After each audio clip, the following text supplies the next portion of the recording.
अस्सलाम वालेकुम। क्या हाल है राज अली भाई? शुक्र है अल्लाह भाई। की हाल चाल है? शुक्र है अल्लाह। की गल है रश कहते हो? हाँ जी भाई रिश्का बना लिया तेरे भाई ने। मुबारक हो गए। कदों दा? हो गया ना तकरीबन कोई महीना हो गया। अच्छा जी। हाँ जी सही। और सुनाओ काम कैसा जा रहा है? काम ही शुक्र है अल्लाह का वीट की काम में सोने माला की ठीक ठाक है? हाँ जी सही। और ਤੁਹਾਡਾ ਕਿੱਥੇ ਰਿਸ਼ਕਾ? बस अपना भी है। ਅੱਛਾ ਜੀ हाँ जी। ਰਿਸ਼ਕਾ ਬਣਾਇਆ ਤੁਹਾਡੇ ਭਾਈ ਨੇ ਕੋਈ ਸਲਾਹ ਮਸ਼ਵਰਾ ਕੋਈ ਭਰਾ ਨੂੰ ਦੇਣਾ ਹੋਵੇ? सलाह मशवरा यह देना है कि वीर जी तुसी ध्यान ना रहा ये लोग अजकल जो है ना फ्रॉड पुना बड़ा कर रहे जे लैके किते जाते ने ते अगों कोई कम होर पा देंदे ने सवारी बन के लै जांदे ने अगां कोई ना कोई शै खवा पे आ के अगां रिश्का भी लै जांदे ने ते अगले नूं बन जोड़ के सट जांदे ने या जो भी कोई मामलात करदे ने। अच्छा अच्छा तो थोड़ा मेरा वीर इस चीज़ तो ख्याल करना है।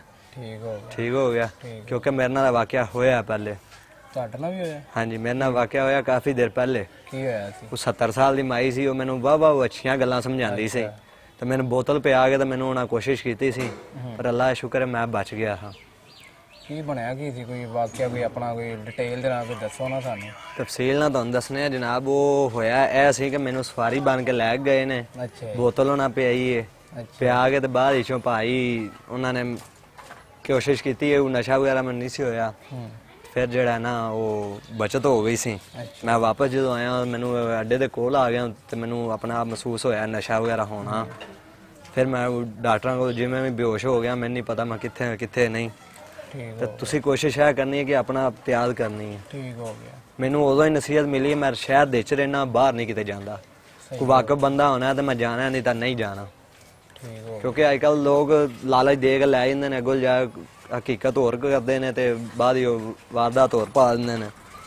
ठीक हो गया सही हो। ठीक है ना तो मेरा भाई ये चीज़ तो थोड़ा ख्याल करना है आप भी करो तो दूसरे बेली यारां नूं समझाओ। ठीक हो गया। और सब ठीक ठाक है? बस शुक्र है।